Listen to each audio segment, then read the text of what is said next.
Hello again, this is Eddie Muller. I hope you enjoyed your summer under the stars and you're ready to step back into the coolness of the shadows here in Noir Alley.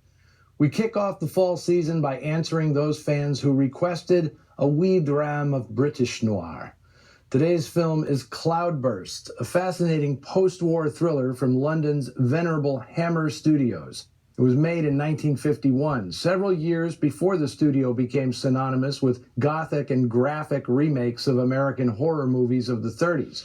Cloudburst stars American actor Robert Preston as a World War II cryptologist, a specialist in creating and deciphering coded messages. In the post-war years, as England was trying to build back its movie industry, it was common for British productions to cast American actors as a way of enhancing their film's chances in the U.S. market.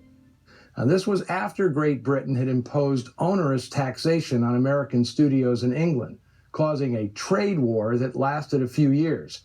In the late 40s, talent and money once again started flowing both ways.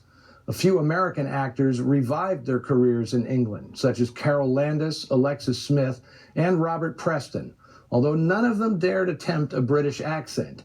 That's why in this film, Preston's character is a transplanted Canadian. Now, plenty of noir films made in America used World War II veterans as characters, usually depicting them either as alienated loners or victims of amnesia. Cloudburst takes a different approach.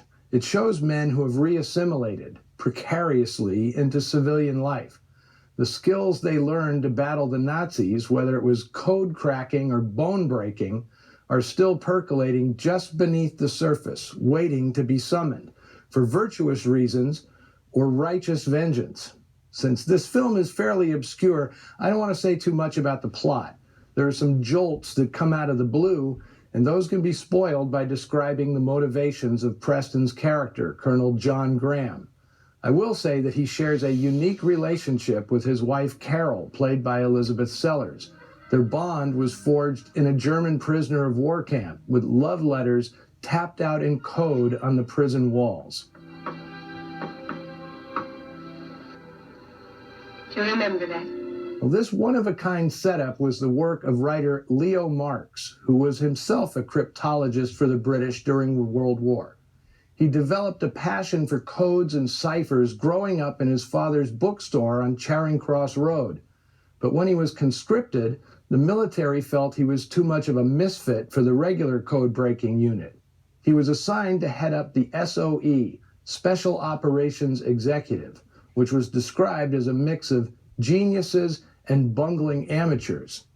Marx became responsible for deploying agents behind enemy lines after teaching them to communicate with the Home Office through complex ciphers.